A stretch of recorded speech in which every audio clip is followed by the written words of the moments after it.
Welcome to another edition of Talk Your Exposure. This is season 2, the final season or final episode 15. I'm alongside today with the coach or former coach of Vaughn Secondary School. How are you today, Coach Gus?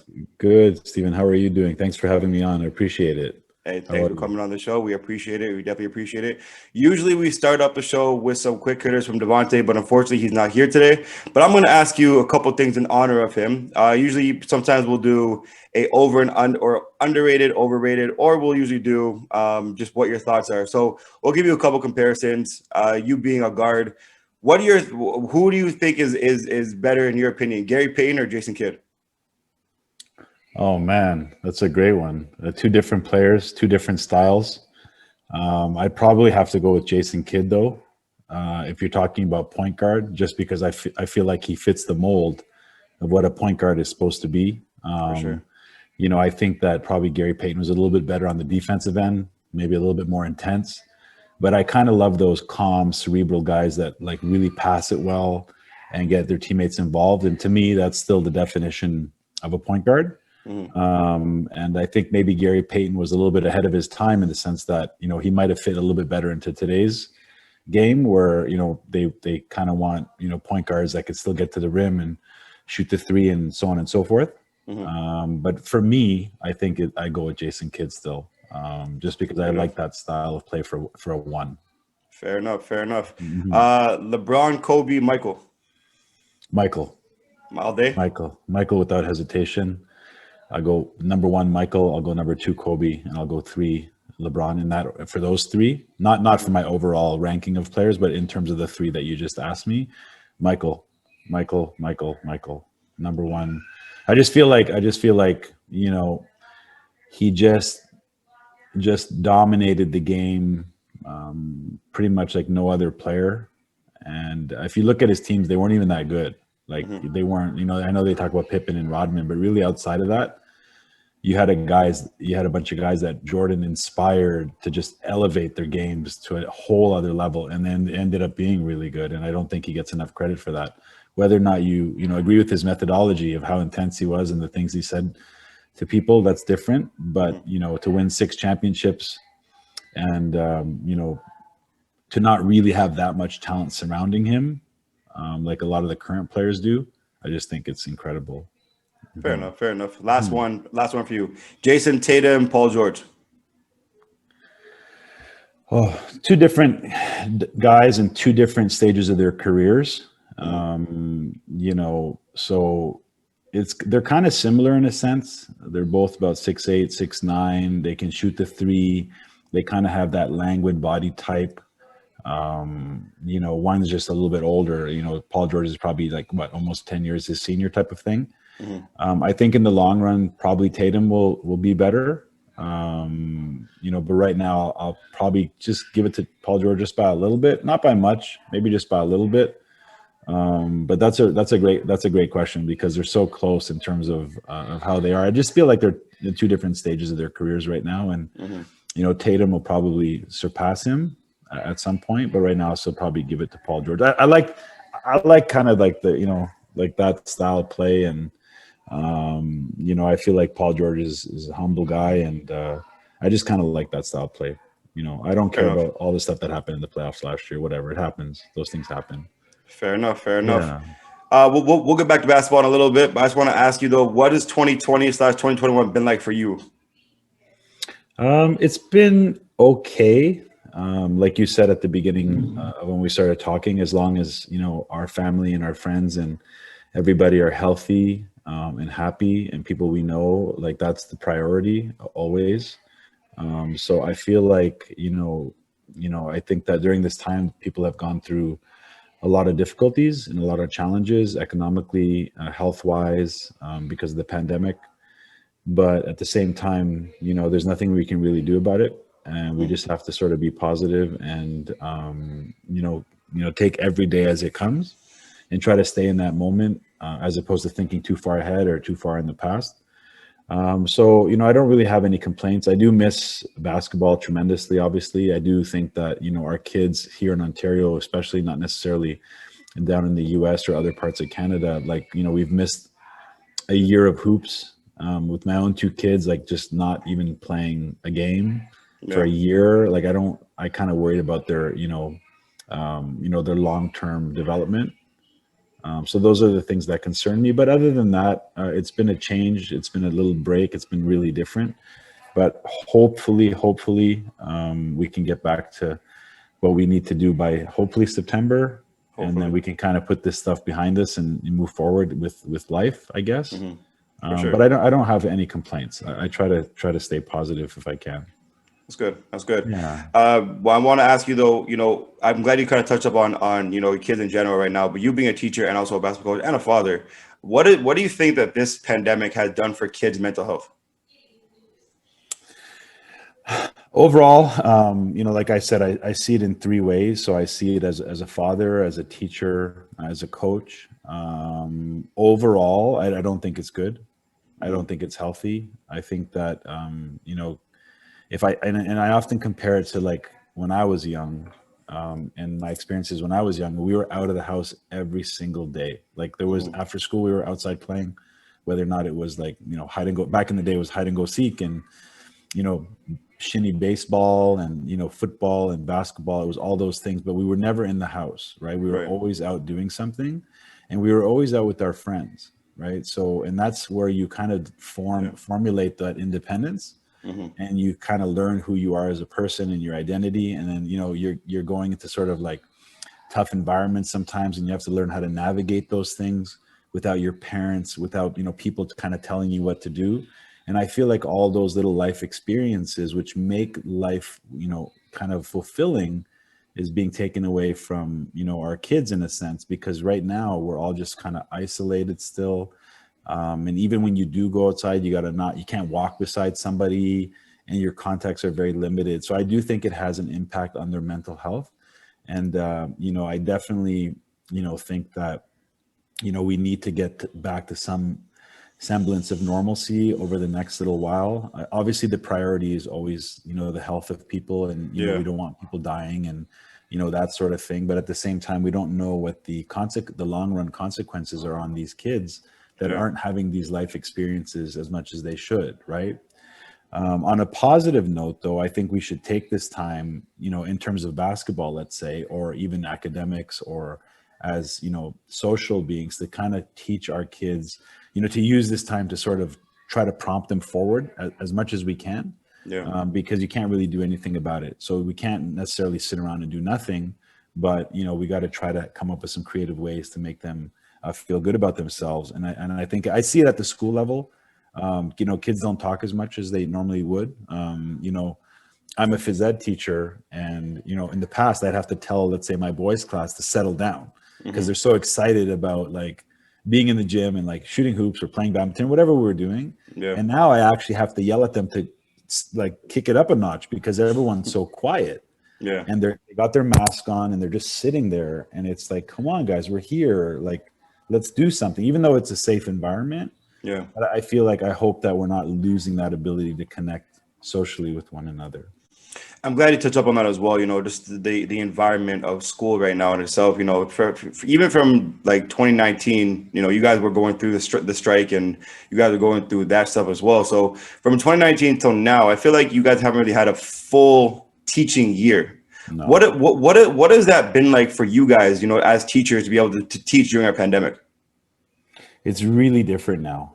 They're two different things. Like the strike year, with all the strikes and the toxicity of the politics behind all that, was really difficult because as a teacher, people seem to think that we're some like strange entity, like we're just like these weird people that are just out to like consume more money, and we want more sick days and more holidays and all these things. And people tend to think of teachers in that negative light, but really, in my experience, the teachers that I talk to, we don't even talk about money. Like no one wants more money, and it's ridiculous because even the 1 or 2% that they give you on your paycheck, sometimes you actually get a deduction. Because if your salary goes up a little bit, you get taxed more, and you actually take home less. So it's not Yeah. like the money is anything significant.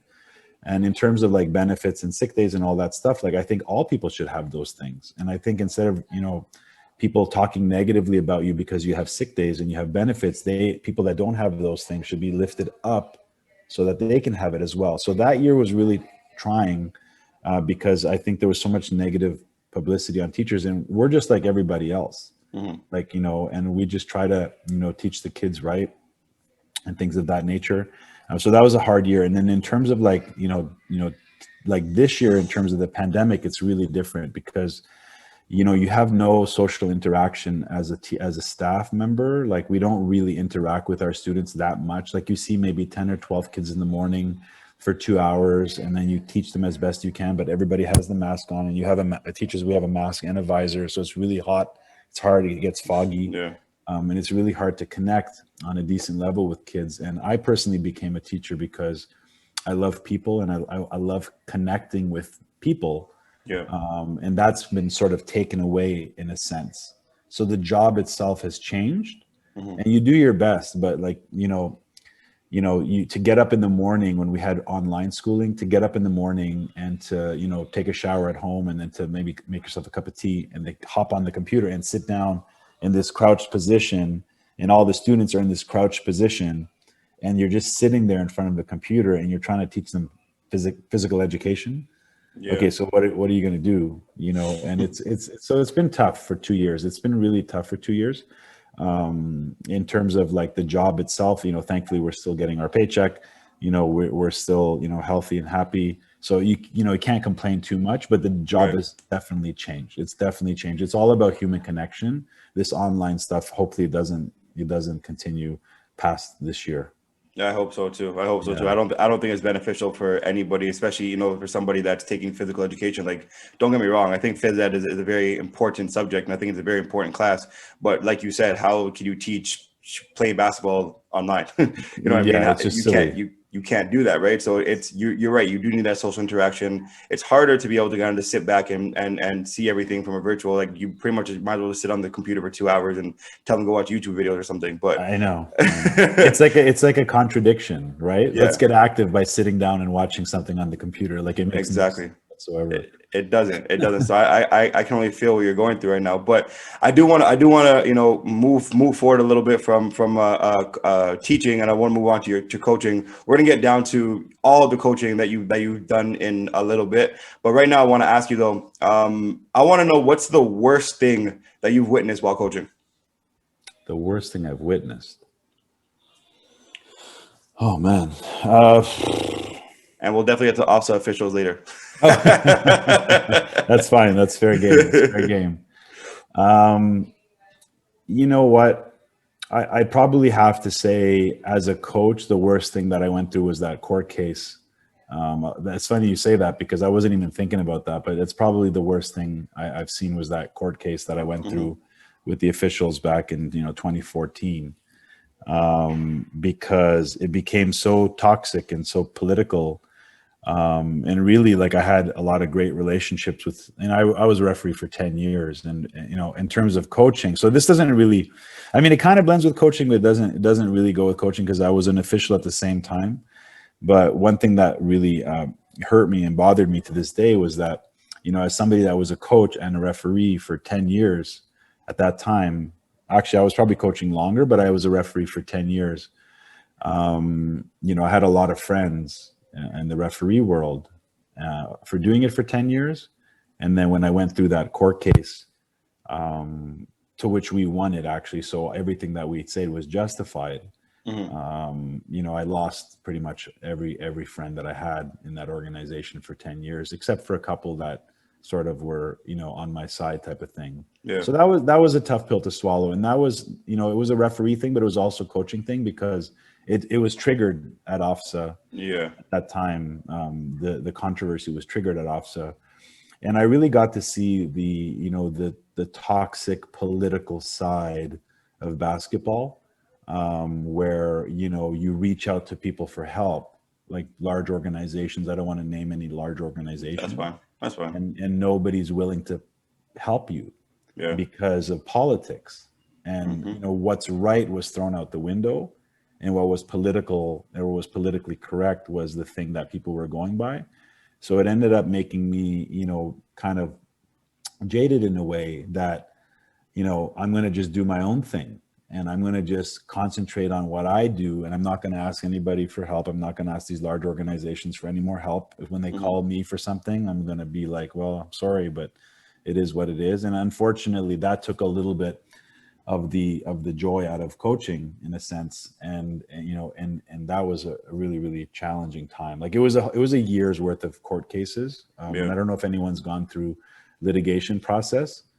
But I was up sometimes 3 and 4 in the morning and, writing 20 pages of notes on a sequential order of what happened on a particular day. And then all that goes to the lawyers and then they take it. And it's just a really nightmare scenario. So that's probably the hardest thing I saw. And then in terms of like the actual basketball portion, the hardest thing was always, I always felt that the hardest thing was, or the most toxic thing is when, certain parents, didn't have patience enough to sort of understand there was a plan for their child, and that their child was. And I've always been a coach that played my bench. Like I don't play like 7 deep and like let the bench kids rot. I always try to get everyone involved. I feel like if you have them, they got to play.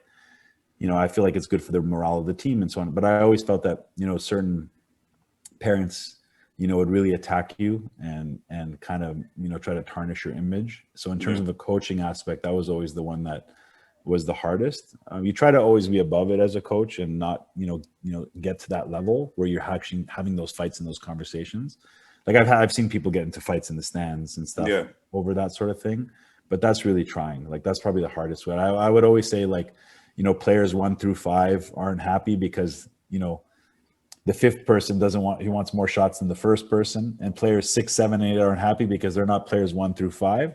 Right. And players 9 through 12 aren't happy because they're not players 6 through 8. So it's kind of like no one's ever happy these days. Right. And you got to kind of navigate that as a coach. That's really difficult, really trying. So see, for me, I think that at the higher level, I do agree that at the lower level zone is useless.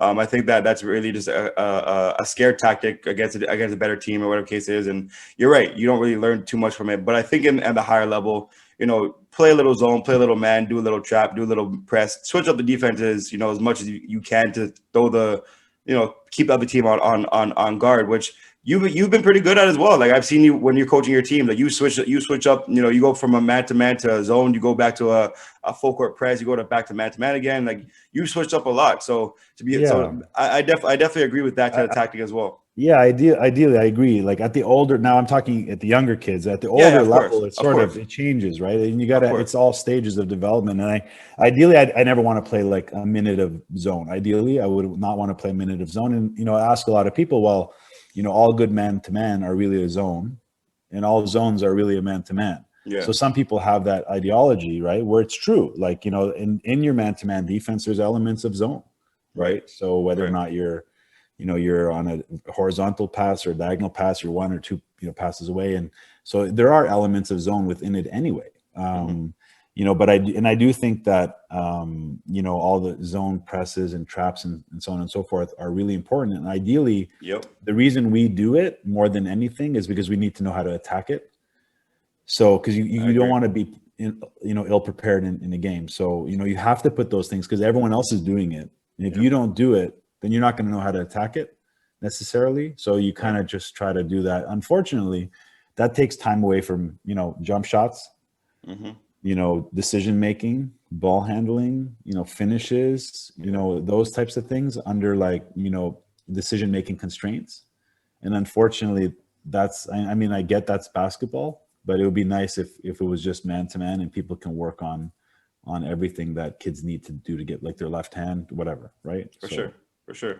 Speaking of working on your left hand and working on different things, working on your game, talk to us a little bit about dynamic basketball.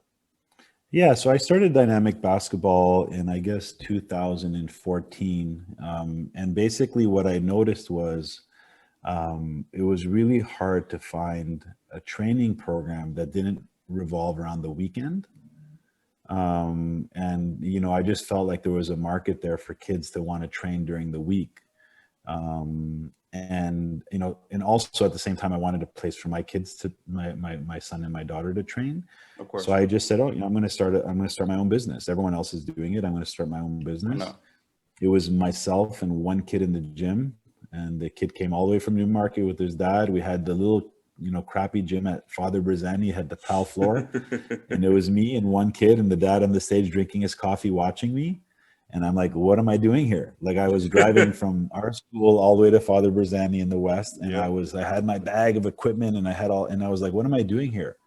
But over that 5-year period up until last year before COVID hit, we were I was up to training almost 35 kids a week.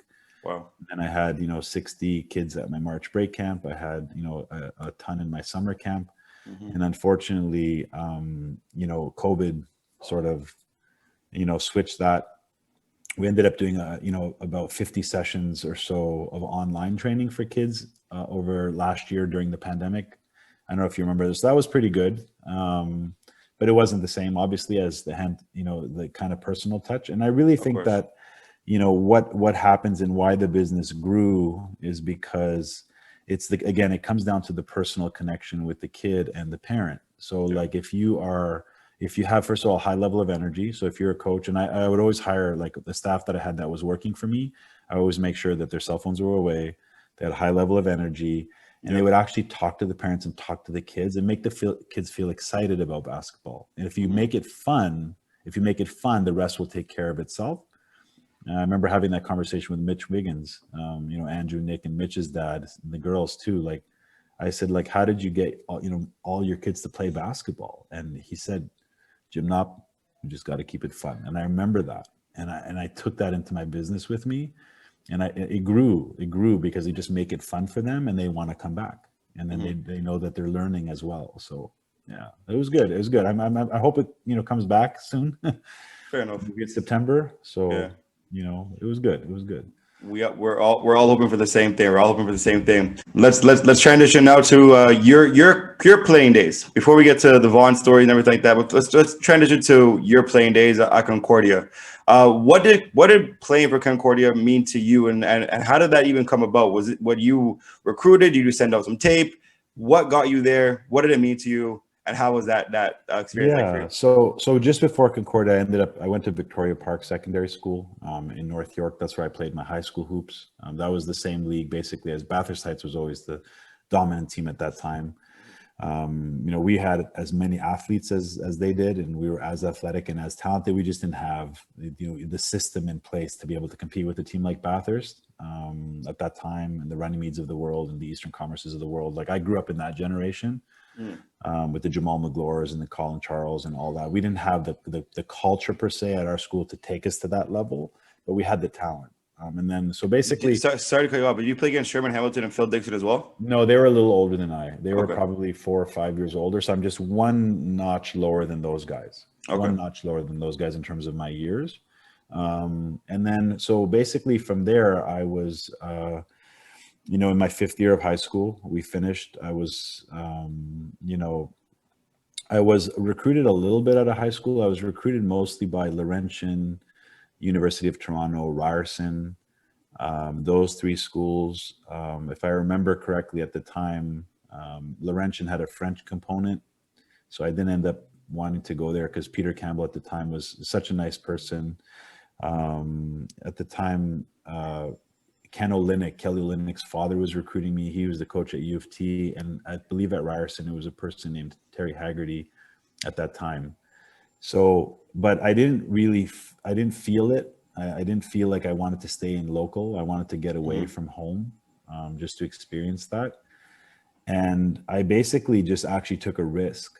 I got accepted to Concordia University, and I just sent an email to the coach. I didn't even get recruited by him.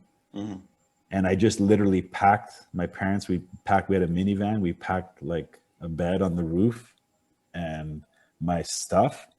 And we went to Montreal. I didn't even know where I was going to live. All I know is I got accepted to the university. We literally drove in our minivan. And my dad had a cousin that had a pizza shop in downtown Montreal. So we went there and we asked him, like, where can I live? So what ended up happening was we ended up going to like 30 or 40 different apartments that day, and we're trying to find a place for me to live. So we found a place, and we rented it out for the year. And I literally just walked on to Concordia. I didn't even get recruited by them. I showed up to the walk-on tryout and I made the team. Wow. So I kind of just took a real risk. Like I just left my whole life behind here. And I had an opportunity to come back for a 6th year in high school, but I didn't want to go back. Like I was done with high school. Sixth year? A lot of guys did 6 years back then. Oh wow. A lot of guys. Okay. It was very common. It was very, because 5 years was the standard. So the post-grad year was the 6th year. Oh, okay. Because to get a diploma back then, it was actually 5 years. Oh wow. So it's kind of like staying for a 5th year now, but then back then it was 1 year later, which was actually really good for people because a lot of kids needed that extra year to develop physically and academically. So I just literally, that's how I got onto Concordia. And I ended up emailing the coach. He called Peter Campbell. He called Ken Olenek because they were friends. Those guys told him that I was a good player and I could play. And he kept me, but it was really a risk because I was like, I didn't want to go to university without playing. So I just took a huge shot and it worked out. And I ended up staying there for five years. And I have great relationships with the people that I played with. So it was awesome. Fair enough.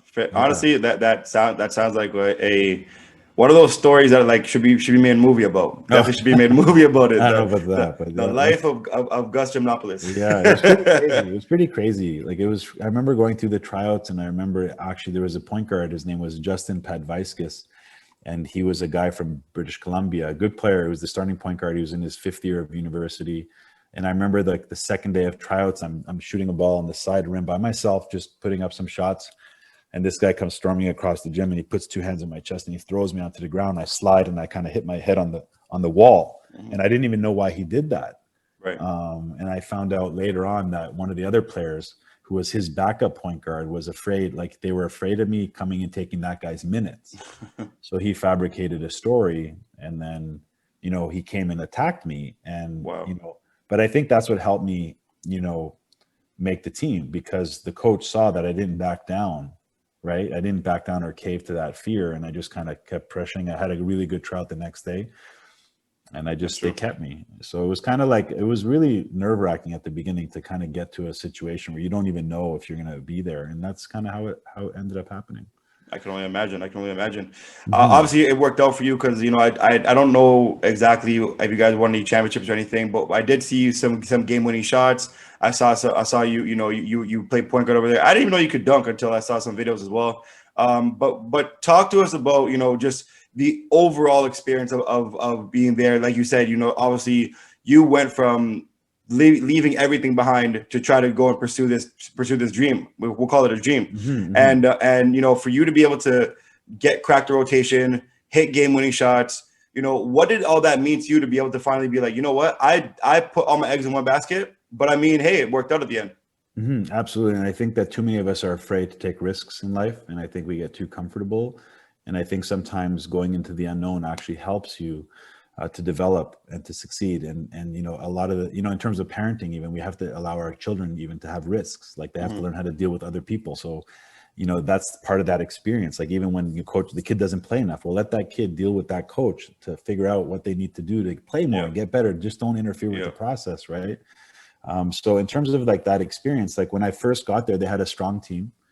It was a very, very talented team. They lost in the national final the year before to Alberta by a few points. So they got the silver medal at the CIS level. They had everyone returning except I think 1 or 2 guys. So it was really hard to actually crack that squad. Right. So I didn't play a whole lot in my first year. I probably averaged maybe 8 or 9 minutes a game. I played a little 1, I played a little 2. I could shoot the ball well. So I kind of had an opportunity to play a little bit more, but they were really athletic. At that time, I ended up playing with 2 guys that I'm actually still really good friends with, Gates and Jay Prosper. And if you know their son, Olivier Maxence Prosper, was at Clemson this year, and he played at the NBA Academy in Latin America in Mexico. And it's funny because he's an NBA prospect, and I played with both his dad and his dad's brother, and I'm still like friends with those guys. And I ended up baptizing one of their kids. Oh wow! So that was the first year.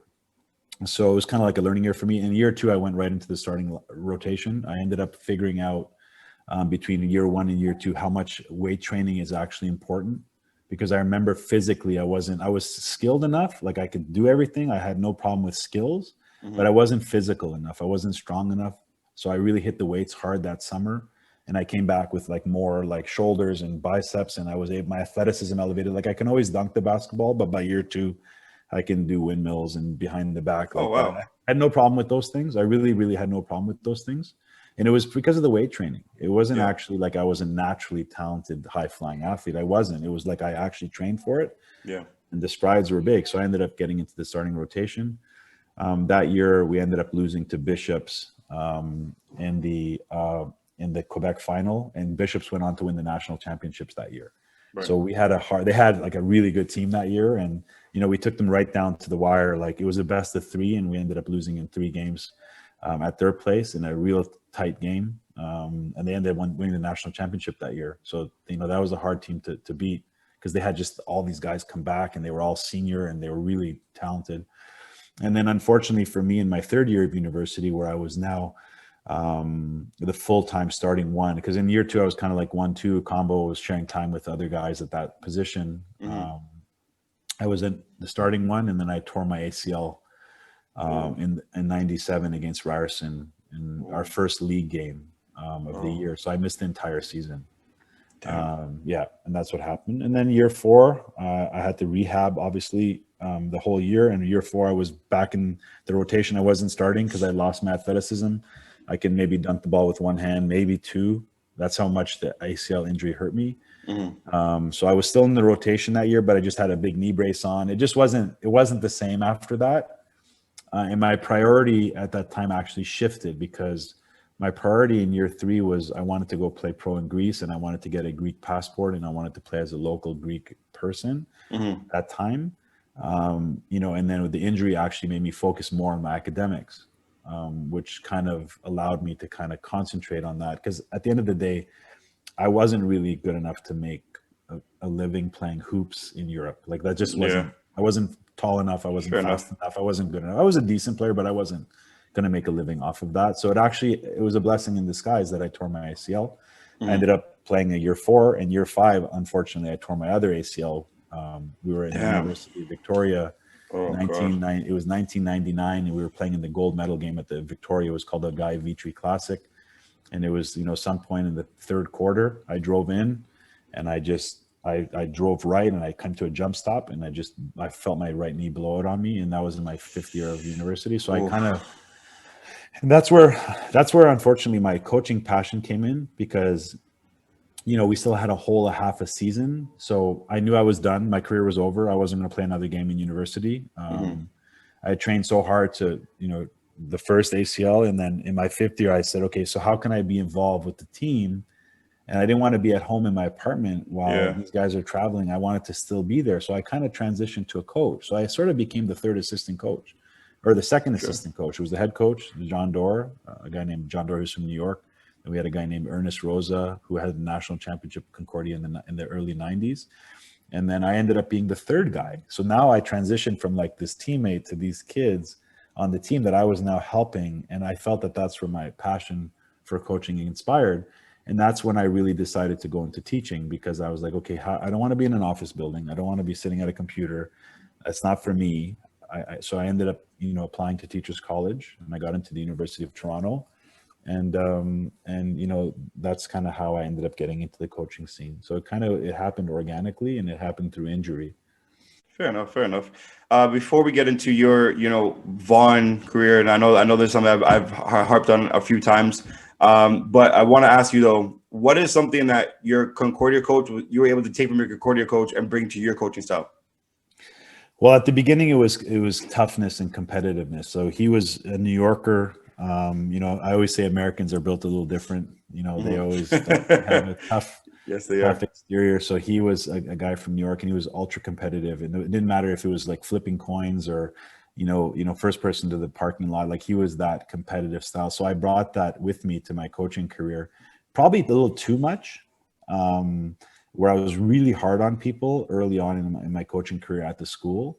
Yeah. And then I ended up having to adjust, because I ended up having a conversation with a guy by the name of Mike Foster. And Mike Foster was the first coach at Vaughn Secondary School at that time. Former principal, if I'm not mistaken. No, he was a phys ed teacher, and then he ended up becoming a guidance head. I think you're thinking about somebody else. Okay. But Mike Foster was the first coach of the program, and I was hard on kids, and we were running hills, and we were running sprints, and we were every mistake that they made, I was on them, and this and that. And then, he came to watch one of my practices, and it was more of a track and field meet than it was more of a track and field session than it was a basketball practice. And we ended up having a conversation, and I knew Mike Foster, but I didn't really get to know him. So we ended up becoming friends, and I invited him out to a few practices. And when I watched him do things, I realized that coaching and playing in university is completely different from coaching. And at that time I was doing juniors. So it was very different. And I learned from him. And then I asked him a really important question. And I said to him, Mike, what's the most important thing about coaching, in your opinion? And he said, you always have to coach without an ego. And that was my first year at that school. I had coached 3 years before that at elementary school and a school called Nelson Mandela Park. But again, a completely different level, completely different set of experiences, obviously like way less intense. Right. And that really resonated with me. And I was like, whoa. So and then he asked me, he said, okay, so you made your kids run because that one kid didn't take a charge. So I remember during practice, the kid doesn't step in and take a charge. The guy goes through and then I just made the whole team run for like whatever, half an hour. I don't even know what it was. It was crazy, right? And then he said to me, did you teach them how to take a charge? And I said, no. How do you do that? Like for me, we just took a charge. We just did it. Away. And I was like, well, how did so then I was like, whoa. And I started to second guess myself on everything that I did. And he basically said to you, unless you taught them, you have no credibility in disciplining them or consequencing them. Yeah. So it really changed the way that I ended up doing things. And I think slowly over time, I evolved into a better and better coach, having conversations with, guys like Sean Collins, who played for me, Josh Collins, who was the national championship coach at Humber. I had conversations with AJ Sharma, who was the national championship coach 2-time at Humber as well. Yep. Yeah, actually, I took over from AJ. Mike Foster, who had spent time with the national team, was working with York University. He would go to all the Bobby Knights clinics, having conversations with those guys, other CIS coaches. I worked for 3 years with the national team at the junior academy with Chris Chang, Daryl Glenn, O'Neill Kamano, Joe Razzo, just going for hours and hours and hours to kind of like the Boston pizza with salt and pepper shakers. And we're trying to figure out how to score against, a matchup zone or whatever, like in those experiences, plus going to coaches clinics, plus watching a lot of videos, plus just listening to podcasts and stuff and just trying to formulate your own opinion. And in fact, I went from being really hard to sort of being a lot like softer, and my former players would come back and say, you become real soft, coach. What happened? It's not that. I mean, first of all, the times have changed, so you got to adjust the times, and at the same time, the focus became more learning and more developing, so that they can try to get to the next level. So that when they go to university practice or NCAA practice, they actually know how to defend in a particular style, as opposed to just kind of like being yelled at the whole time. So I had to make that adjustment. For sure. Now we get to the juicy, spicy. I'm joking, not yet, but you've coached at Vaughn for quite some time, and you've done an incredible job over there. I just want to know off the bat, who are some of your favorite players you coached? Oh man, there's so many. There are so many. I guess I'll go in the chronological order. I'll go by, time. Like I'll start off the earlier ages, and then I'll move up through the ranks. In a sense, I don't want to talk forever, but I always felt that the kids that I enjoyed coaching the most are the kids that were really engaged and they loved the sport, and that they were just passionate about the sport, and they just loved it, and they had a great personality.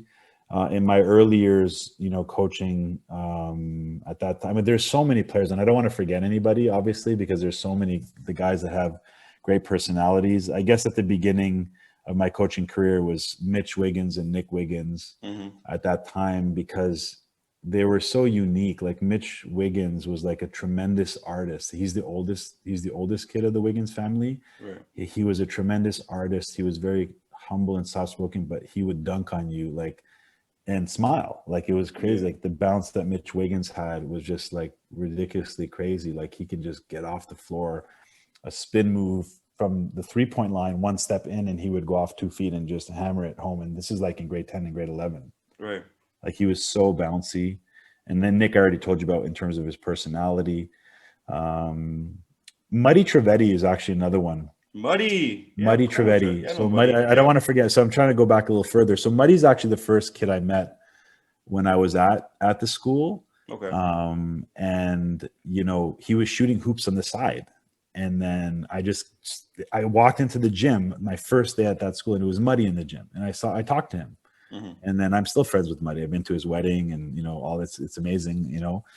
And then Richard Clark. So Richard is another kid that I met that very first year. I think it was like even the very second day. Richard was in grade 10, and Richard Clark is works with the Wiggins team now as a manager, right? So he Okay. does Okay. that stuff. So Yep. he works with those guys and the family, and he came up to me and he was like, "I heard you're the new coach," and he was this little guy, and so I still have a great relationship with Richard, and he's these guys are in his 30s, and then there was Sion Holmes.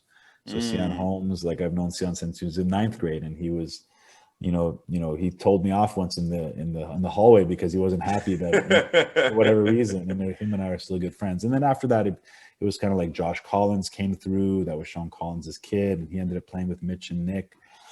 And then right through that, then Cy came. Like I don't want to forget anybody, but Cy came sort of with like this group of guys like Brendan Clark and Aiden Walters. And then Troy Reed Knight and Henry Tan, and those guys came through the system. And I remember taking Cy. He came to us as a ninth grader to OFFSAA. We just lost in the gold medal game to St. Patrick's from Ottawa, and we were a little bit bummed out. And Cy threw a snowball at me when I was getting into the bus as a ninth grader, and I turned around and I just ran up to him and I threw him in the snow, and I started like I was, how I forgot what it's called, but when you're like. So and it actually lightened the mood because we were so mad that we just lost by 1 point to St. Patrick's in the gold medal OFFSAA game at that year. And, it just lightened the mood. So I remember that. And Cy played for 5 years. And then there was Jawara Pedikin was big for me because what ended up happening was after our back-to-back OFFSAA championships, we had guys like Cassius Robertson and Teki Gil Caesar and, Julius Antoine and Shannon Mutusami and Tristan and Vitaly. And I mean, we had a lot of talent. Mm-hmm. Those guys moved on from that year. Like the prep scene came in and a bunch of guys left. They went to Thornlea. But Jawara stayed. Yeah. And that made a soft spot for me because he stayed with the program, and he was really we didn't have a strong team that year because most of the guys transferred to preps and all that stuff, which is fine. Whatever. If I'm not mistaken, that was a lockout year though, no? It was the lockout year, so a lot of the preps started advertising as preps because you can't play in school. So a lot of those guys left. Jawara stayed. Right. We ended up finishing the season. We won York Region again, but we didn't do too well at OFFSAA. And then at that point, Nikhil Walker came, and I remember Nikhil always having a Michael Jordan book in his backpack. And I remember finding a backpack in the change room once, and I opened it up. I'm like, "Whose backpack is that?" Looking, it was Jordan's book. I knew it was Nikhil's. Yeah. I remember going to Nikhil and I said, "How come you always have a Jordan book in your backpack?" And remember, these kids are really young, right? Who played at the Oklahoma Sooners was at Vaughn, their cousins. I went to Nikhil and he said, "I want to learn from the best." So that was Nikhil's mentality. Mm-hmm. Obviously, when Andrew came a little bit before Nikhil, actually, he ended up, coming to Vaughn, and it was kind of like, okay, now we're real. Mm-hmm. Like when Andrew walked through the doors, in the beginning part of grade 9, like we were like, okay, we're real. Like this is now legitimate. And all summer long between his 9th and grade 9 and grade 10 season, I was just the whole summer. I'm like, okay, he's not coming back. He's not coming back. He's not coming back. He's not coming back because I'm like, someone's going to take him in the States, like for sure, right? And he walked through the doors on the first day of grade 10, and he's like, "I'm here, coach." And I'm like, okay. And then we had, Adian, Cy, Troy, Henry, Roshane, Cassius, Julius. Like we were really talented, and we just basically smoked everyone that year, pretty much. Andrew was just incredible, and I always tell people he never missed a practice the entire year that he was there. Like if it was a 7 a.m. thing, he was there. If it was and he never skipped class. He never missed practice, and he was a role model to kids. And then he had NBA people coming to the gym. He had Division I coaches coming to the gym, and he just let the other guys go talk to them. He was cool. Like he was so cool, and he never tried to put himself above others. And then after that generation, I don't want to forget anybody. That's why I'm going on and on and on. But it's all good. we ended up having Khalif Young that went to Providence. Yeah. And then our prep year came through with O'Shane Taylor Douglas and Will Tran and Cassius, Small Martin and those guys. And then Wazir Latif stayed with me for all 5 years. So I have a real soft spot for Wazir. Jacoby was with you too. Jacoby came from Florida. He came for a year, and then obviously Rowe recruited him. I was disappointed by that, but it is what it is. Those kids, they get to go where they want to go. It's up to them. I was disappointed because I just knew how good Jacoby was going to be, right? And we wanted him, and then so like Waz was probably the guy that stayed. Him and they stayed the longest, and then there's obviously Andrew and Ryan Nemhard and Taryn.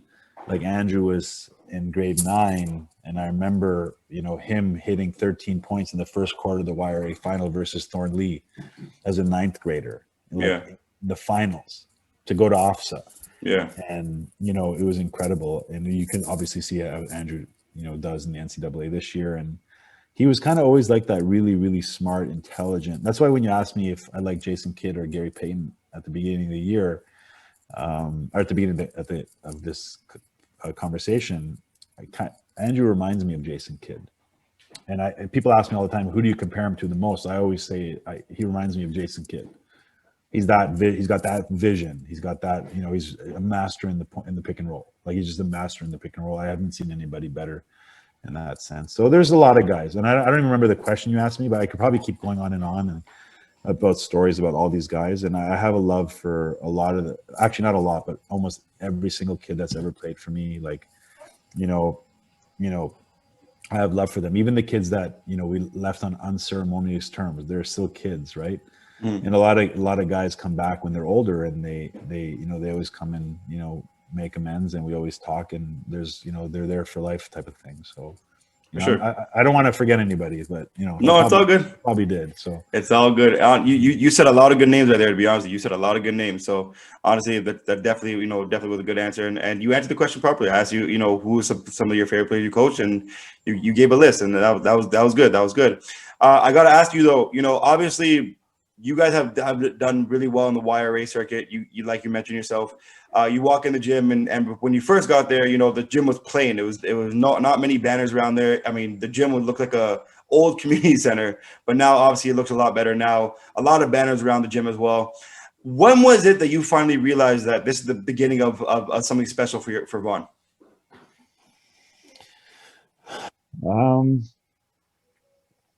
Another great question. Like obviously, the foundation was laid early. So, Vaughn always has had good basketball. So Mike Foster's teams, at that time, Vaughn actually beat the Eastern Commerce with the Jamal McGlures of the world, had like an 82 game win streak going back like 2 or 3 years. And it was Vaughn that snapped it. At the Milliken Mills tournament, and I forgot the year now, but Vaughn snapped it, and they didn't have a player over 6'1", and they had this really unique trapping system, and they played this amazing zone called Blue. And it really confused Eastern, and Eastern didn't know how to deal with it, and that was Mike Foster's thing. And then AJ Sharma took over for 10 years, and AJ was a volunteer coach, and he was a person from the community center. He had a full-time job over there, and he would come and he would spend his time coaching, and they had a lot of talent there. They had a lot of talent. They had Kadeem Green went to our school. He ended up playing Division I, and his brother and Muddy and Vlad Kovalevsky was a 6'7" kid, and they had talent. Yeah. They had a lot of talent at that time. Maybe not as much as when I took over, because when I took over, it was sort of like, okay, how do we go from this level to now being able to compete? Increasing it, the best? And it really came down to recruiting talent. And people would always accuse me of going out to I would never go to some grade 8 kid's house and that would never happen. Like it wasn't a thing that happened. But when you're building a program, automatically they're starting to call you and they want to come. So recruiting became really easy in the sense that they just wanted to come. So, that's how we got the talent. So when was that moment that we knew that we were going to be really good? There was 2 specific moments in my mind. So when Cy, Adian, Brendan, Roshane, Troy, and Henry came all within a 2-year window, it was like, okay, so now we've just leapfrogged to this next level because they came to play junior, right? And they came from really good, sort of like that really good background. And then like before that, we were good. Like when Josh Collins came and Nick and Mitch, we were really good. But we never had a good feeder system. Like it wasn't in place yet. Those guys laid the foundation of the program from when I took over, right? They laid the foundation because they're really popular. They're really talented. They were probably, they could have even been better than these guys I'm talking about. So I'm not saying that these guys were better. But what ended up happening was all those kids came in as a junior all together. There was like 7 or 8 guys. And those guys laid the foundation to Vaughn having like more of like a brand name at the time. So then all these young guys came. And then when Andrew came, it was like, okay, so now like we're going to slap everybody. And we did that for 2 seasons before the lockdown. We went a lot of seasons. In 2 years, those 2 years in particular, I'll tell you exactly what we were. We were 106. So we were 106 for those 2 years. We had 100 wins and 6 losses in those 2 years. Wow. And I'm actually glad you touched up on that because obviously in 2010, 2011, I think that was the first year you guys, no, 2000, all the way around, 2011, 2012, you guys won the first year for your first Quad A OFFSAA championship.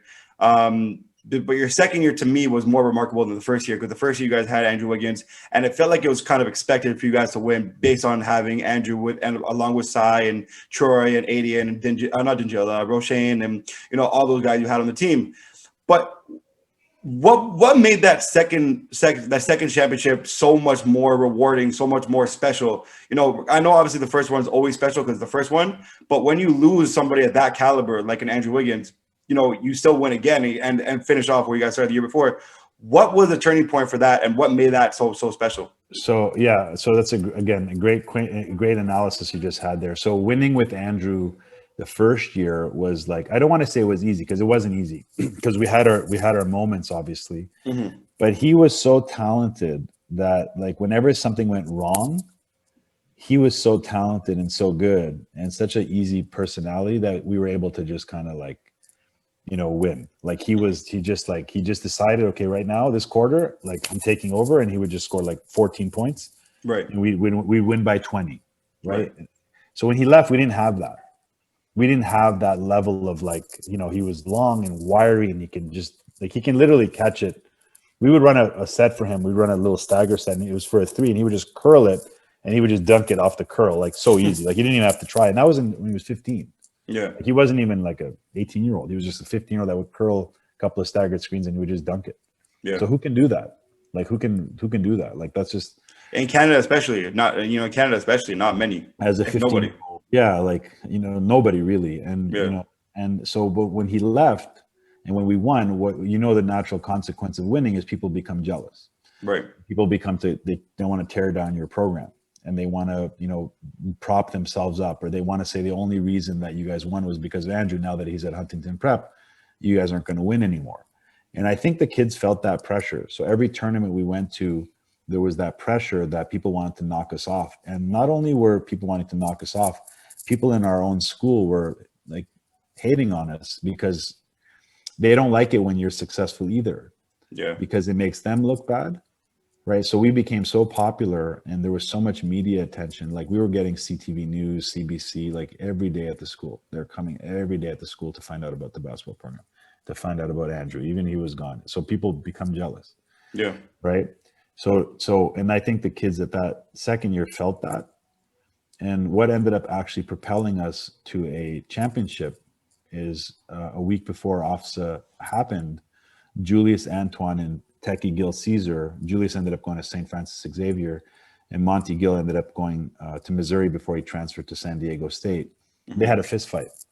They had a fist fight where I don't remember who punched who, but it just became a real heated thing. And I forgot who punched who right in the jaw. Boom. And the other guy, I forgot who got punched. I want to say Techie punched Julius, but I don't remember. It might have been the other way around. Whoever took the hit just stood there and stared at the guy. And then everyone just stopped. And I think the fact that the one guy that took the hit didn't react and didn't try to swing back, the mutual respect between those two guys grew. And when the mutual respect between those two guys grew, the mutual respect amongst the team grew, and those two guys became friends. Mm-hmm. And that we rallied around that, where we realized, okay, we're either going to do this together or we're going to just fail miserably. Mm-hmm. And, you know, Cy was an amazing leader that year, along with Troy and Henry. And those guys really took, then Roshane, and they really took the helm of that team. And when we went to OFFSAA, we ended up blowing everybody out. We beat St. Mike's by 20 in the semifinal. Mm-hmm. And we ended up beating Eastern by 35 in the gold medal game. And people ask me all the time why that happened, and I think it was that fist fight. It's kind of ironic that you guys beat Eastern Commerce in the finals that year, because remember you mentioned earlier that from earlier before you got to coach, Vaughn snapped the Eastern Commerce winning streak, right? Mm-hmm. So it's kind of ironic how you guys kind of finished Eastern Commerce off. Right. And then, you know, but you took them out, but you also ended their winning streak as well. So that's kind of cool. That's kind of cool to think about. You know, they're probably the most historic program, you know, them and Runnymede type of thing. And mm-hmm. Bathurst Heights, they're probably the Eastern's probably the most historic program along with those other two. If not 1-2 with Runnymede, whatever, right? Like close, right? So, you know, to beat them by that level really cemented us as, you know, and I thought we would probably win 4 or 5 in a row. Offices at that time, but unfortunately the lockout year happened. Yeah. And then all of our talent just left and we were left with nothing. And we didn't even get to compete in the YRA championships that year because of the lockout. Mm-hmm. You know, so on the trophy, if you see like we won like 9 or 10 in a row, but there's a gap there where brother Andre had it, but we just didn't play. So it's so annoying actually, because it looks like they beat us, but no one beat us ever. You know, my entire time, we lost 0 games on our home court in York Region competition during our league play. We have never lost a team in York Region ever. You know, and so it was a bit of a bitter pill to swallow that year, to losing all those guys. Mm-hmm. You know, 4 of my guys ended up going to Thornlea because they were going to do a prep thing, and then, you know, it was just like I wasn't ready to do prep at that time, so I didn't know about it. And then another guy's couple went to the States, and it just kind of tore the whole thing apart. And unfortunately, I feel like we would have beat Eastern's record at 4 in a row. I really truly believe, because we had a pipeline of kids coming in, and, you know, I felt like it was going to happen, but unfortunately, it didn't. You guys are ready to go. Obviously, as you mentioned, you guys couldn't play in the YRA finals. You know, the following year, you guys had a gap of that. But take us to 2016, when, you know, you go to OFFSAA 2016. A situation happened with you and a referee. Take us through that situation of what happened exactly, and how it got to this point of you having to go to trial and going through all the stuff with the referee board and stuff like that. Yeah, so basically we were playing a team from Kitchener. I don't even remember their name, to be honest with you. Mm-hmm. And we were up a few points in the fourth quarter with about 90 seconds to go or so. And I'm going back to 2014, so I might not remember exactly everything that happened. But the referees at that time, and what was really frustrating is the other team had one of their kids on the team. Their father was a ref, and he reffed in the same board as one of the refs that was actually on our game. And he was sitting in the stands. Okay. So when I saw that, I was like, okay, this is not going to go well. Like, right. I kind of had that feeling. And anyways, what ended up happening, we had like a 3 or 4 point lead. And in the last 90 seconds, the foul calls were 6-0 against us. And we had an opportunity with, 6 seconds left to win the game. Mm-hmm. We got a steal, and we pitched it ahead to a guy named Malik. And Malik was on the breakaway, and he just dribble, 1-2, and he dunked it. And we all started cheering because there was only 6 seconds left. And the one ref just waved it off and called it travel.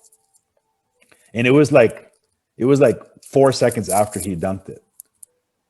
And those 6 calls, like he didn't even get the travel call on his catch. Like it was like he caught it, he might have taken a step, dribbled it, just dribbling in, 1-2, dunked it. We all started cheering, and then we heard the loud whistle, and he called it travel with 4 seconds to go. And what did they do? They hit a shot to beat us at the buzzer. So right at the end of that game, and the calls were 6-0. So right at the end of the game, we're like complaining, not swearing, no swearing. no swearing, no foul language, nothing. You're better than me. No, there was an evaluator. There was an evaluator that was sitting across. We ran over to him. We started complaining. How can they call that travel, and so on and so forth. And we were really upset. And after that was over, I went on social media and I basically criticized the way that OFFSAA and the officials, officiate that tournament, because I feel like during the course of the year, for the most part, the officiating is great. And then when you get to OFFSAA, now they're evaluating officials. They're bringing in all these rookie officials, and the style of play changes. Mm-hmm. Like the style of how they're calling things changes. Like the referees are told at that time, particularly, don't let the coaches speak. Don't talk to them during timeouts. Don't talk and it just becomes very militant. Mm-hmm. And we work all year round. And now it seems like it becomes about the officials. And it doesn't become about the teams and the players who actually put in the work. And we're not getting paid to be there. They're getting paid to be there. So I went on social media and I started saying that these things need to change. These things need to change. Which they do. And change is a good thing for everybody. And unfortunately, they thought that I was outing them on social media. And they put in a rule that they weren't going to referee my games as a teacher coach for 2 years, and then they also basically kicked me out as an official.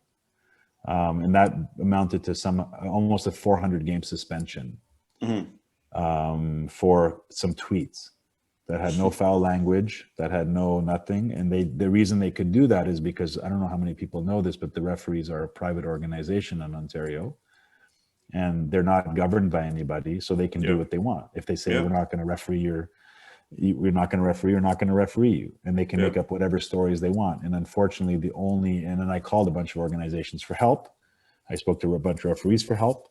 I said, how can you guys not ref me? Like, I'm volunteering for a school. So I didn't threaten anybody.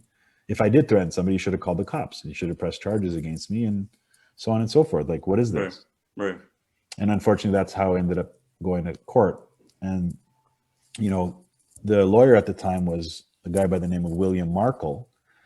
And William Markle was related to Claude Nemhard, and Andrew and Ryan played for me. So it was actually perfect that William Markle was actually a specialist in sports litigation in addition to everything he did. And we went over to see him and we showed him the case. We showed him the suspension note.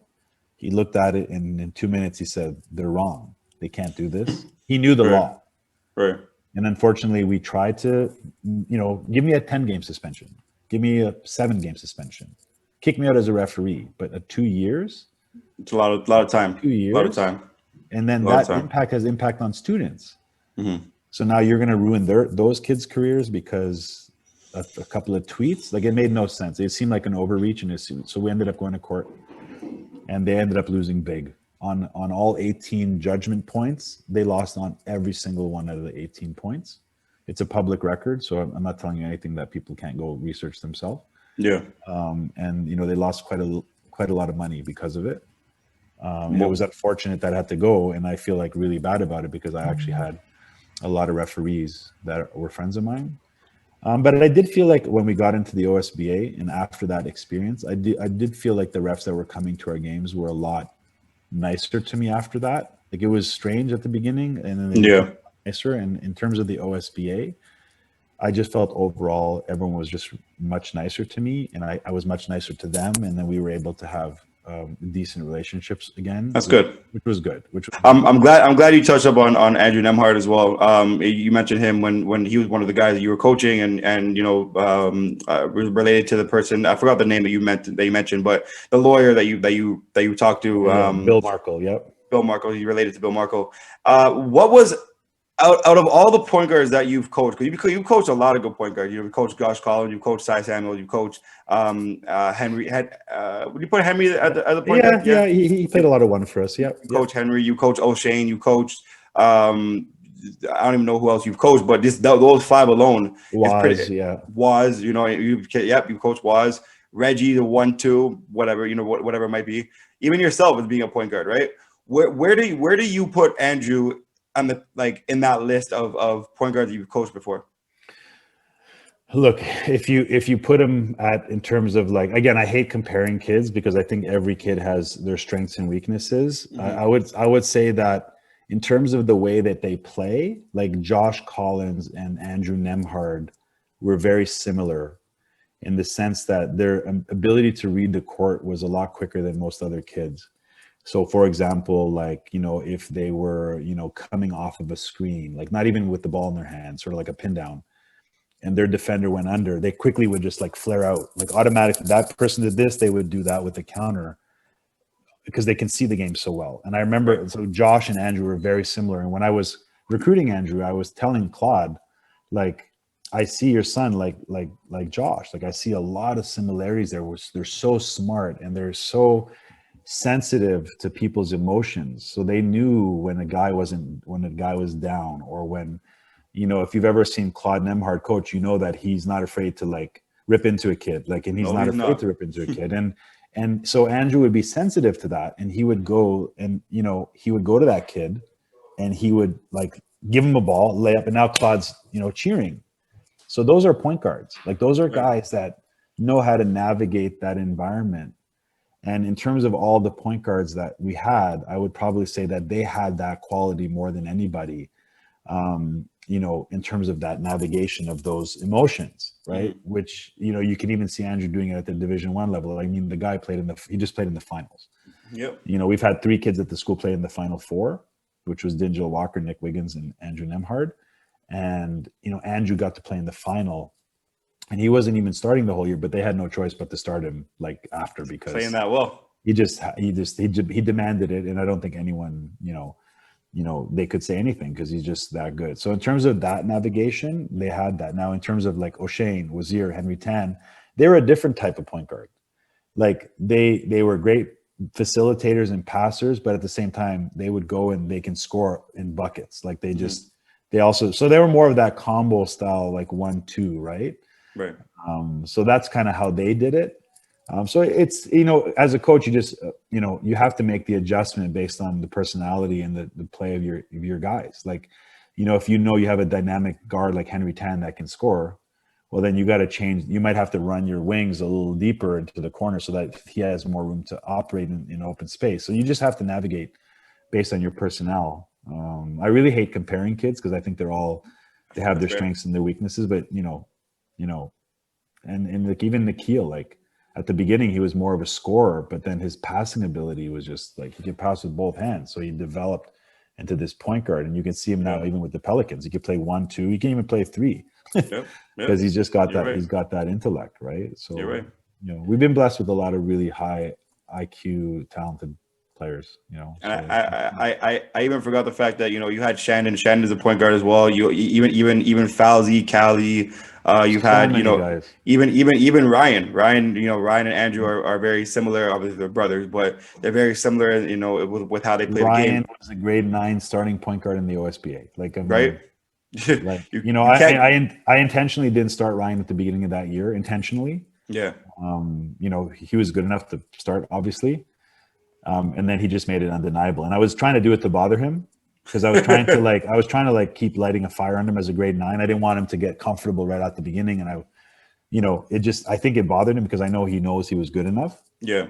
But it got to the point where it was like, okay, no, we can't keep fooling the kid. Like he's, he's not good. He was producing. He was just that good. And, I don't think like Claude was all that happy with me, but I felt like it would have been the best thing for Ryan to go through that little experience, that little turmoil at the beginning of his high school career. And then I just felt like, you don't want to hand him the keys right off the bat. You want to give him that little turmoil. And then as a 9th grader, and plus you have to also manage the guys in grade 11 and grade 12 that, now are upset that there's this 9th grader but he made it undeniable. So unfortunately 100%. It was what it was. And so, we've had a bunch of really great point guards at that school, great point guards. And we didn't let our bigs dribble it. Like, in transition, we were just like Ryan Brooks, like, hey, Ryan, just get the rebound and push it. Just push it because whatever, no one's stopping you. You're like a freight train coming down the lane. Like, go ahead, getting in your way. give me 60. Give me 60 points. What is your favorite Andrew Nemhard moment, or most memorable, I should say? So there's a couple, probably the York Region Final where he had 13 points against Thornley as a 9th grader was like, there incredible. You go. We played, but probably my favorite moment was at OFFSAA we were playing. Do you remember they had the 30-year-old guy that was disguised as a 16-year-old at Catholic Central in Windsor? Yeah.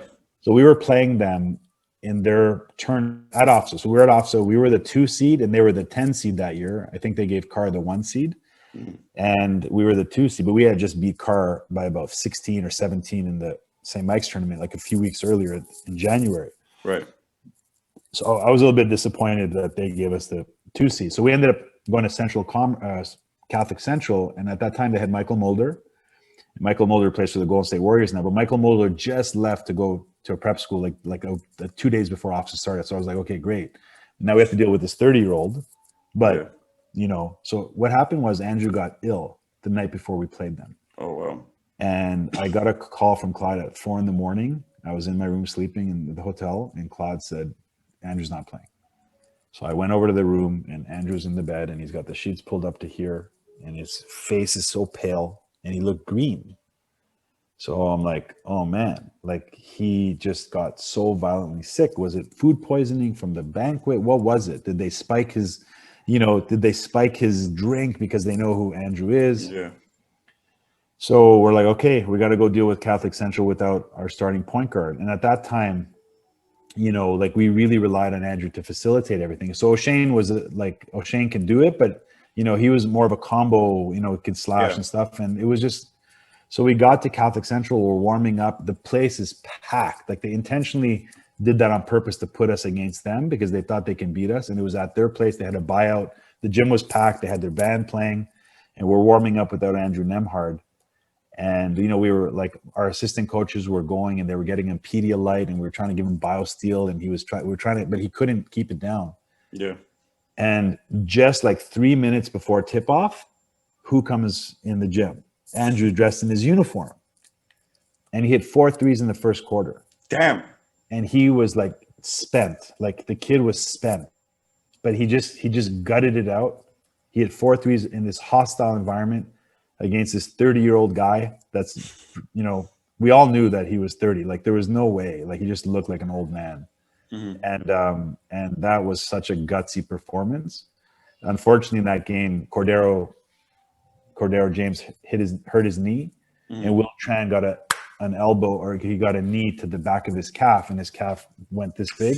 Oof. And then Andrew had no stamina because he was just playing on fumes, basically. So we think we were gonna win OFFSAA again that year.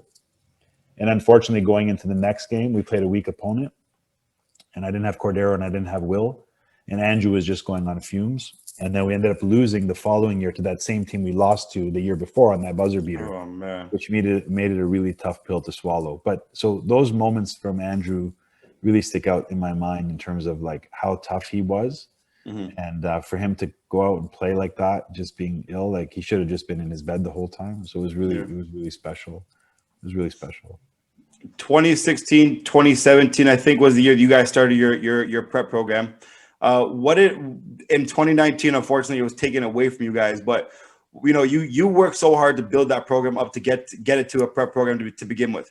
What did it mean to you when the principal, the vice principal, or whoever came to you and told you, yeah, sorry, coach, we're taking away the prep program? What did it mean to you? Yeah, so no one ever really actually told me that we're taking away the prep program. But what ended up happening was, at that time, you remember when the province went from like 22-1 to 28-1 in terms of how many students were going to be in the class? So the only explanation I ever really got was that we didn't have space for transfers. Right? So because the funding formula is going to go down, and we don't know how many spaces we have in seats for kids, we have to place our kids that are going to the school. So that eliminated anybody transfers. At the same time, however, Bill Crothers and Thornley and these other schools were able to get kids in. So I was kind of like, I didn't know what really went down behind the scenes. And unfortunately, it all fell apart. And then once, you know how it goes, right? And I had a really great recruiting class, actually, because I had about 10 recruiting sessions, and I had over 60 kids at each one of those sessions. And from those 60 kids, we had 5 guys returning that year. And I actually handed out 15 transfer application forms and we were big, we were fast, we were athletic. So I would have had a roster of 20 coming in, assuming that 4 or 5 or 6 guys would just pick other schools, which is it always happens anyway. Yeah. But I thought we'd have a great number of, let's say, 14 guys. And unfortunately, when that slew of kids wasn't accepted, then the 5 guys that had returning knew that, and they all found a different school. Found a different school, and unfortunately, it died in an instant. Fair enough.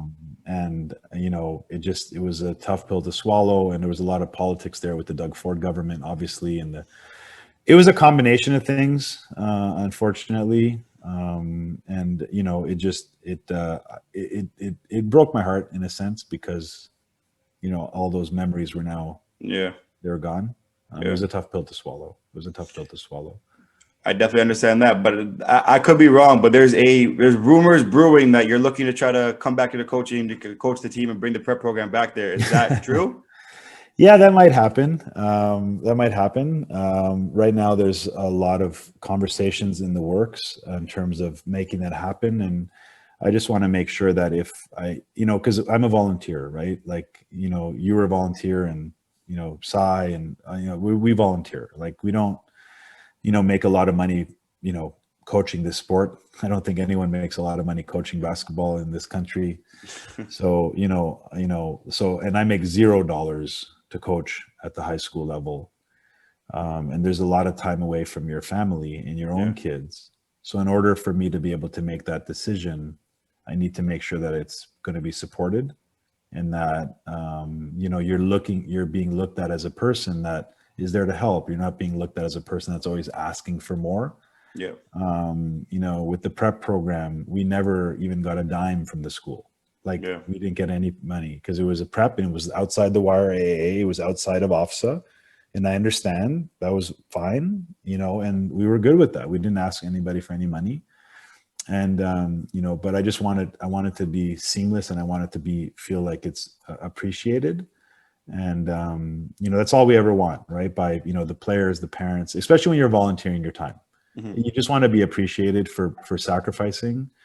And I feel like if that's the case, then maybe we can do something again and kind of bring it back. And, I have the energy to do it. It's not that I'm tired or whatever. I have the energy to do it. I love the sport. I love the relationships I've formed with my athletes over the years. I still talk to so many of those guys, as if they're my friends, even today. They've been to my house, we've shared a glass of wine together. I've gone to their weddings. I've been there for the birth of their children. So it's just like me. I just have great relationship with those guys. So we'll see over the next little while how that unfolds. It might actually happen. So fair enough. We're probably going to have 2 good junior teams. Yep. Probably going to have 2 good junior teams and probably play junior prep, if anything. And the senior one, the prep team, the prep is it's the work is astronomical. It's a lot of work. It's like having a second full-time job. Yeah. And it's just basically me doing everything. So I also need a little bit of help. Fair enough. Yeah. Fair enough. Yeah. One last question I want to ask you before we get to our quick hitters and to conclude the show. But what I want to ask you is, obviously, there's been I don't want to say a speculation or anything negative in the sense, but there's been some speculation around saying that Vaughan basketball isn't where it was, 4, 5, 6 years ago, even when you guys were playing OSBA and stuff like that. Did that fuel you a little bit more to coach your team, to try to get more out of you guys? Or was it one of those that was these guys are idiots. They don't even know what they're talking about? At that time, you mean 4 or 5 years ago? Generally in the last 4 or 5 years, even last year when I was coaching at Vaughn, which I wish I could get into, but I'm not going to. But even when I was coaching at Vaughn, I saw a huge drop from the talent of Vaughn, last year when I was coaching compared to years past, or even before that, just the way that Vaughn was perceived as a winning program and stuff. You guys are still winning, but it wasn't in the light that we're all used to. You know what I mean?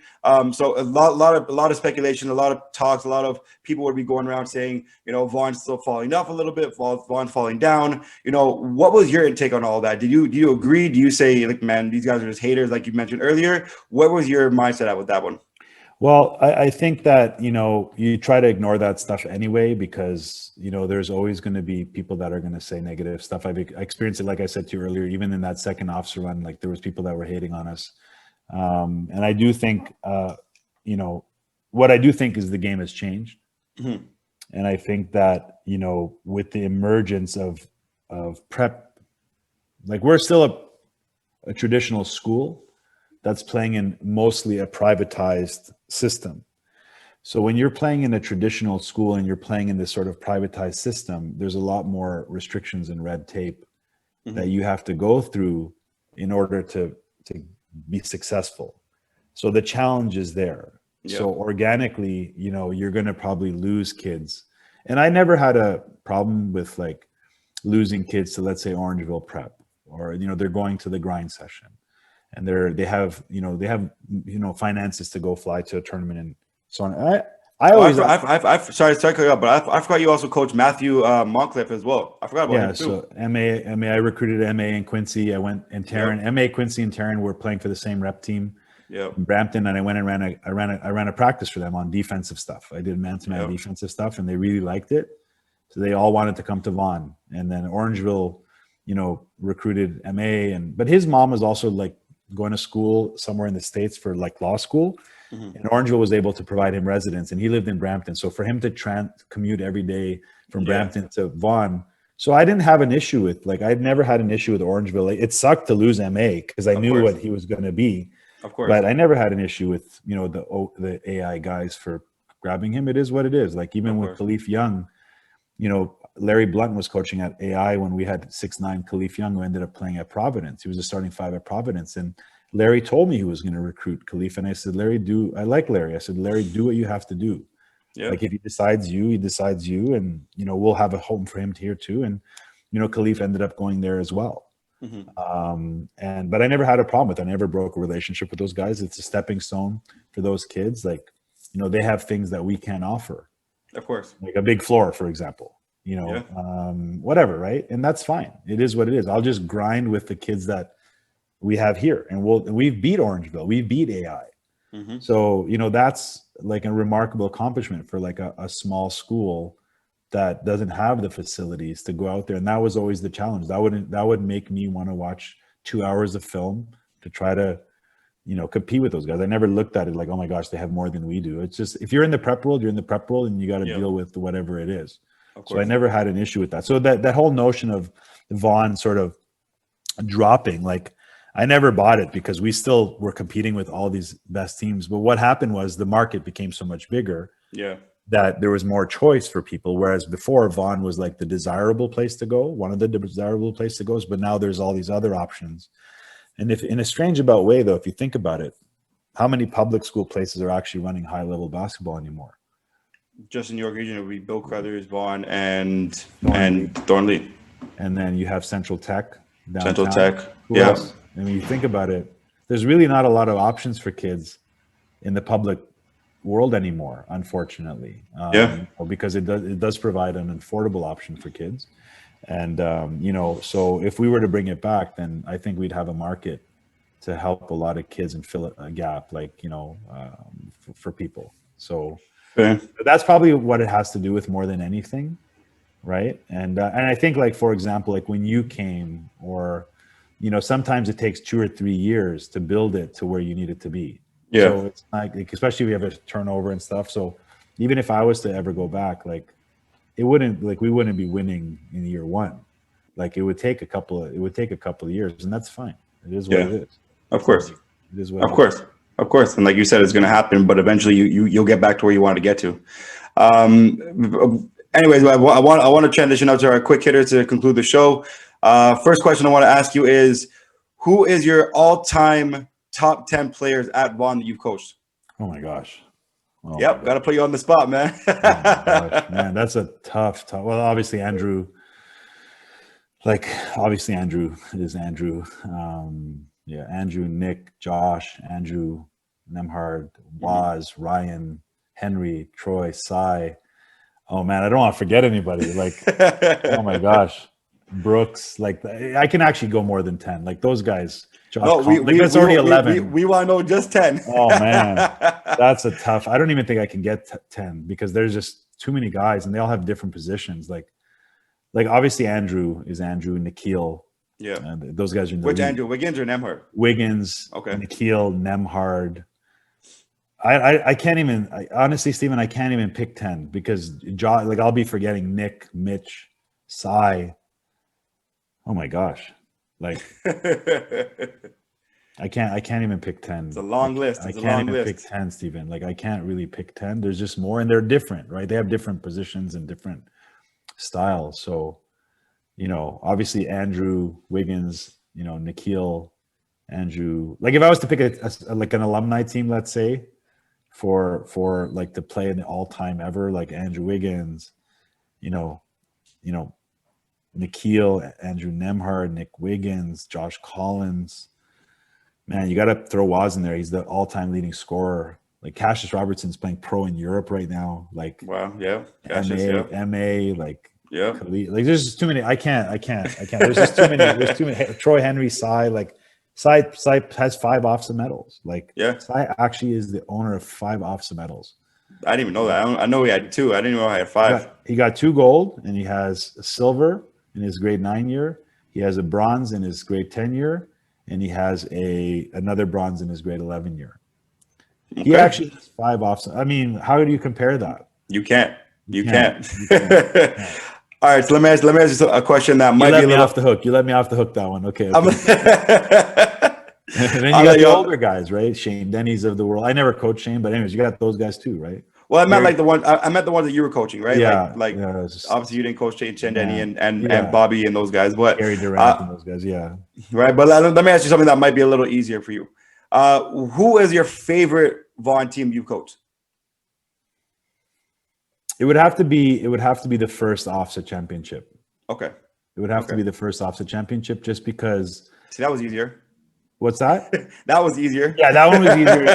and only because I felt that team, like we had like no drama. We had no drama that year, and we were like just beating everybody. So winning is fun.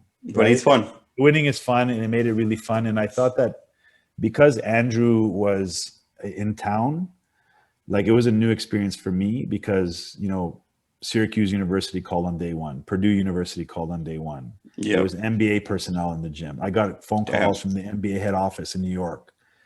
I was getting calls from everybody. I'm like, so not only was it fun because whatever gym we went into was like packed and everyone wanted to see Andrew, but we were winning and we had a lot of popularity. And for me, it was just like it felt like being like a pro coach for like a year. Like it felt fun. That's awesome. I mean? That's awesome. And we went OFFSAA as well. So it was just fun. Like it was just a fun year, and it was drama free. And the reason it was drama free is because Andrew was so level headed and easygoing, and he didn't like put himself above the other kids. Right. So it was like it just made everything real easy, and I really enjoyed that year. For sure. Yeah. Last question I'll ask you is, who is someone that you like to see on Talk Your Exposure? But if we can't get them on, you have to help them get us on. Get them on. Yeah, totally. I'm gonna go back and watch Nick's on there for sure. Like a person from our area, you mean, or anybody in general? Anybody that you think would be good to have on the show. Man, that's a great question. I mean, I'll probably stick with people from our neighborhood. Okay. I think that there's so many fascinating stories out there. And I think that the one person that needs to tell his story is Henry Tan. Mm-hmm. I think Henry Tan has a really remarkable story. Mm-hmm. From being kind of this young sort of kid that, was into like Taekwondo and then he became a really good basketball player. And then he got injured in his 5th year of university by tearing his ACL. And he had a couple of Division I offers, and they didn't end up happening because of the knee. And I think he ended up going through the CIS route. And I think he has an amazing story, but he's only one of a bunch of amazing stories. Like you spoke to Nick the other day, obviously, like, the Nemhards, and, there's so many great stories that are out there. But I think the Henry Tan one kind of needs to be told. And I've always thought about that one. And then in terms of like the regular public, like in terms of like people outside of Vaughan, like I think that people that have been really instrumental in pushing the equity inclusivity piece of basketball, and making sure that basketball is a sport that, you know, is supported as fully as like the hockeys of the world and the volleyballs of the world. So I think somebody that was able to speak to the equity bit, you know, and the anti-Black racism that is really important. I think that would be a great guest to get on to maybe educate the viewers on terms of how we can use sport as a vehicle that bridges the equity gap between the different races, which is, I think, would be an amazing story. I think it would be amazing story. Somebody with that expertise in that field. For sure, for sure. Hey, Coach, I want to ask you one last question. Where can we find you on social media? So all of my social media is all the same. Like it's my name. It's at Gus Gymnopolous on my Instagram and my Twitter, and my Facebook is Gus Gymnopolous. Those are the three I use. And then obviously my dynamic one is the same. So dynamic b-ball at you know, Instagram and Hotmail, or sorry, Hotmail, Twitter is all the same. But it's just basically my name, and then the links to everything will be there. I really appreciate it. Hey, honestly, Coach, we appreciate you coming on the show today. We appreciate you giving a lot of knowledge. You had a lot of great story to tell, and honestly, we do hope that you're able to bring the prep program back to Vaughan, or whatever your school name is called now. I forgot what the name is called, but we hope that we're able to see you coach on the sidelines again soon. We hope that we're able to see basketball in Ontario back to normal soon. And stay safe, stay healthy, and nothing but the best to you and your family and your friends and everybody around you. You as well. I really appreciate being on. Thank you for taking the time to speak to me. It was really a lot of fun, and thank you for taking it easy on some of those questions. I really appreciate it, and hopefully, you know, we can, you know, work together on the court at some point as well. Well, definitely. I would appreciate that. I would love to do that. I'd love to do that. For sure. All right, Coach. Okay. All right. Thanks so much. Have a good night. Bye-bye.